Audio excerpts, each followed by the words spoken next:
அஸ்ஸலாமு அலைக்கும் வரஹமத்துல்லாஹி வபரகாத்துஹு. சிலந்தையின் வீடு மற்றும் கனமான பாறை, அதாவது திடமான பாறை. அது என்ன சிலந்தையின் வீடு, அதோட திடமான பாறை அப்படிங்கிறத தெளிவாக பார்க்கலாம்.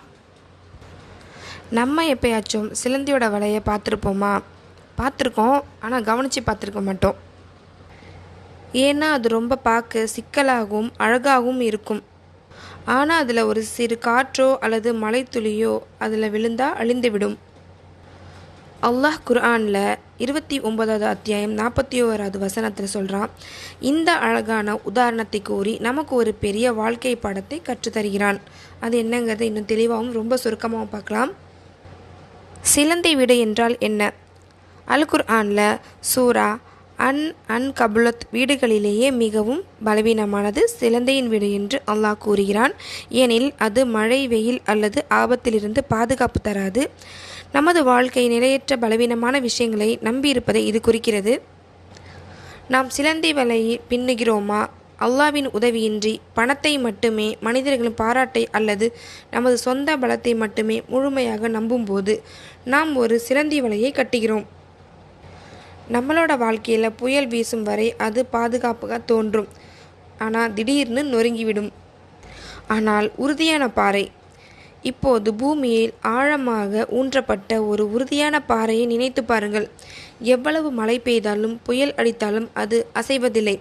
சூரா அல் பகரால அல்லாஹ் சொல்கிறான், 2வது அத்தியாயம் 256வது வசனத்தில், அல்லாஹ்வை உறுதியாக பிடித்து கொள்வது அசைக்க முறியாத ஒரு பாறையை பிடிப்பது போன்றது ஆகும். மேலும் இதை அல்லாஹ் வாக்களிக்கிறான். இப்போ வலை மற்றும் பாறை எண்ணங்களின் வேறுபாடு. வலை எண்ணம், மனிதர்கள் என்னை ஏற்றுக்கொண்டால் நான் பாதுகாப்பாக இருப்பேன், அதாவது இது பலவீனமானது. பாறையின் எண்ணம் என்னன்னா, அல்லாஹ் என்னுடன் இருந்தால் நான் பாதுகாப்பாக இருப்பேன், இது அசைக்க முடியாதது. உங்கள் இதயம் அல்லாஹ்வை நம்பும்போது தற்காலிக கவலைகள் தன் சக்தியை இழக்கின்றன. வலையிலிருந்து பாறைக்கு மாறுவது எப்படி? உங்கள் இதயத்தை சோதியுங்கள். கவலை வரும்போது முதலில் யாரிடம் பாதுகாப்பு தேடுகிறீர்கள்? தவக்குல் செய்யுங்கள். உங்கள் முயற்சியை செய்துவிட்டு முடிவை அல்லாஹ்விடம் விட்டுவிடுங்கள். உண்மையான துஆ. உங்கள் இதயத்தை மார்க்கத்தில் உறுதியாக அல்லாஹ்விடம் கேளுங்கள். ததப்பூர், அதாவது குர்ஆனுடைய சிந்தனை. சிலந்தி தன் வீட்டை கட்ட கடுமையாக உழைக்கிறது, ஆனாலும் அது பலவீனமாகவே இருக்கிறது. அல்லாஹ்வின் மீதான நம்பிக்கை, அதாவது தவக்குல் இல்லாத உழைப்பு நம்மை சோர்வடை செய்யும். ஆனால் நமது முயற்சிகளை அல்லாஹ்வோடு இணைக்கும் போது சிறிய செயலும் பாறை போல் உறுதியாக இருக்கும்.